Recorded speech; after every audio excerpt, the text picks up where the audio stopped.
We explain wheel cribs and we show you how to make them.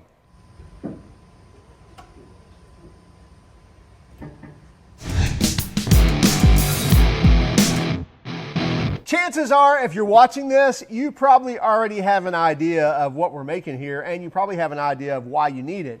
But just to explain real quick, the reason you need cribbing a lot of times is because just having your car up on a lift with the suspension drooping is not a good thing for like installing exhaust, and especially where they go up and over the rear end. You need to have the suspension preloaded in order to know exactly where those bends need to be, and there's other reasons that you would need the suspension preloaded on the vehicle in order to do the work you're needing to do. You may be restoring a car, you may be building a chassis. At some point, you need it off the jack stands and actually sitting on the wheels or tires in order to see where that suspension is going to sit. Maybe even checking out wheels, tires, or leaving it on there.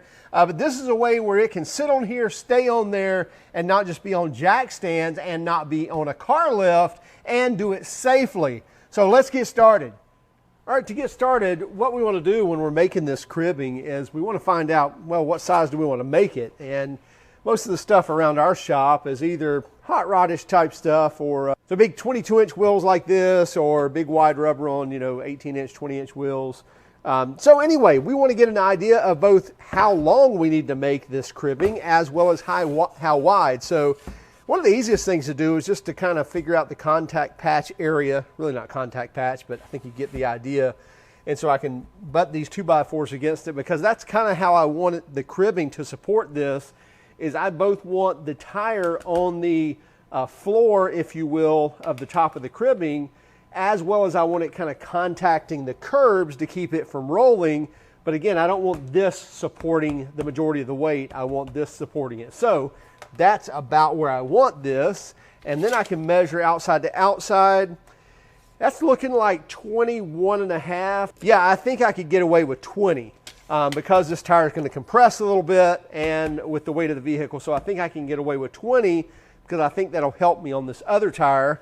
Because again, I don't want this cribbing to be just for one specific vehicle.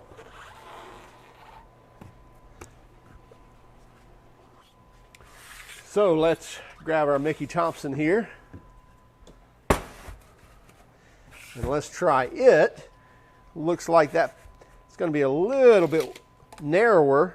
So that's at 19, but again, I'm going to go with 20, because I think what I can do is just kind of add in a piece of 1-inch chalk right here to keep it from rolling back and forth when I do have it wider.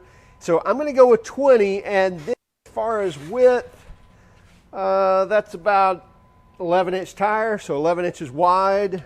This other one is right at 11 inches wide as well. So let's go with a 12-inch width and 20 inches long. So again, we're going to go with 12 inches and 20 inches. Then we want to take 6 2x4s, and we want to cut them. And there we have it. We have our 20 inchers cut. We have our 12 inchers cut, which, by the way, we cut them a little less than 12 inches so that we could get full use out of a 2x4. I believe in the beginning we cut 4 of the 20 inches, so that'd be 80 inches, and then 1 of the 1-footers out of each 2x4, and then that just left a small drop.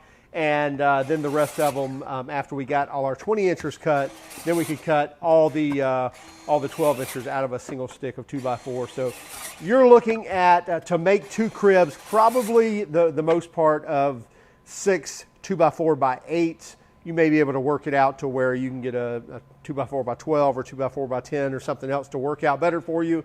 Regardless, we just went with regular 2x4x8s and cut them out of this. But again, you're looking at about 6 2x4s. Got a little left over that you can work with. And I'm doing some extra supports as well. We'll show you that here in a moment. Yeah, I don't think this is rocket science to build these cribs. And I think you get where we're headed with this. I know most people are using screws for this, but we really see no reason we can't use a nail gun. So we're going to use our RYOBI 18-volt nail gun and running 3-inch galvanized ring shank nails, shooting into 2 in each corner. Should be more than enough to keep, because there's really no shear going on. Should be just kind of compression weight, and so the nails are basically just holding it in place should be, not a lot of shear strain on this cribbing. It should be everything pressing down, everything in compression. And the most critical thing here, and really you can start these out however you want to, but we're going to do it like this, where we have our short legs on the bottom and then starting here at the top. And we're probably going to add also just a third one here on the bottom as well, just help span that load across the whole base rather than it just kind of pushing down right here. Even though we're hoping a lot of that weight is transferred here on the outsides, we'll add this third one here in the middle. We'll add another third one on the top or right below the top to again relieve some of that stress. Now really the critical thing here is just keeping this square, and if you want to go overboard and really do measurements and everything else, you can do that. I'm just going to use a little speed square right here and just ensure that we're pretty dead on, and then shoot our nails.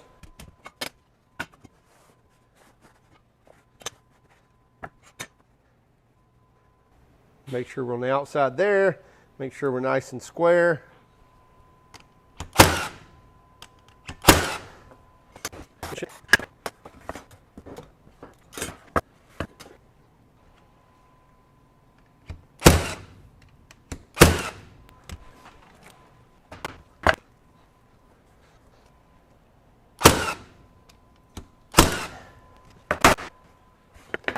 You may also want to take note what way your nails are in, and then kind of make those opposite, so you're not trying to drive nails into nails.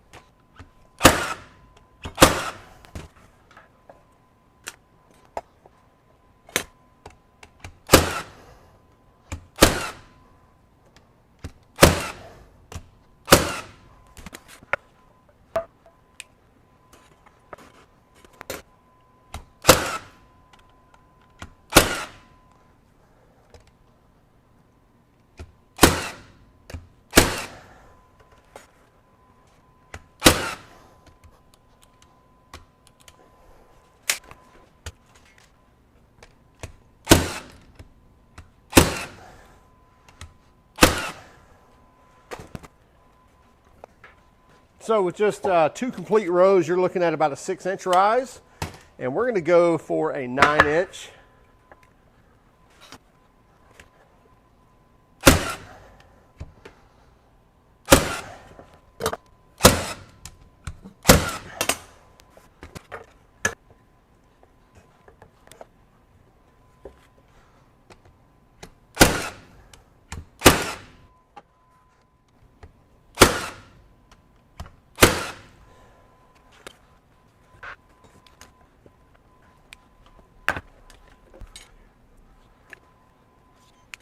This is where we're going to add a third one here in the middle.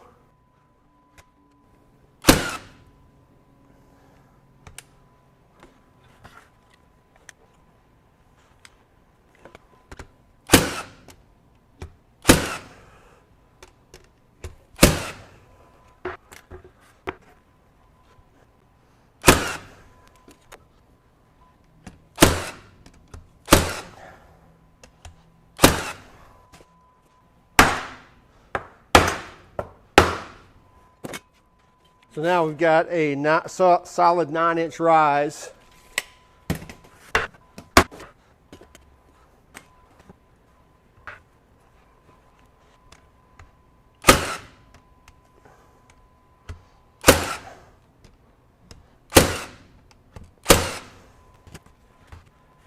And we're going to add a third runner in here to again help support the load of the tire. You can measure that if you want to. I'm just going to center it up. Again, it's just extra support.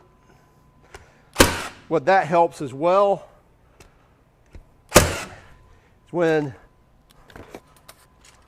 you have those skinnier tires on smaller cars or older cars, it's going to support that no problem. And our last one's for chalking.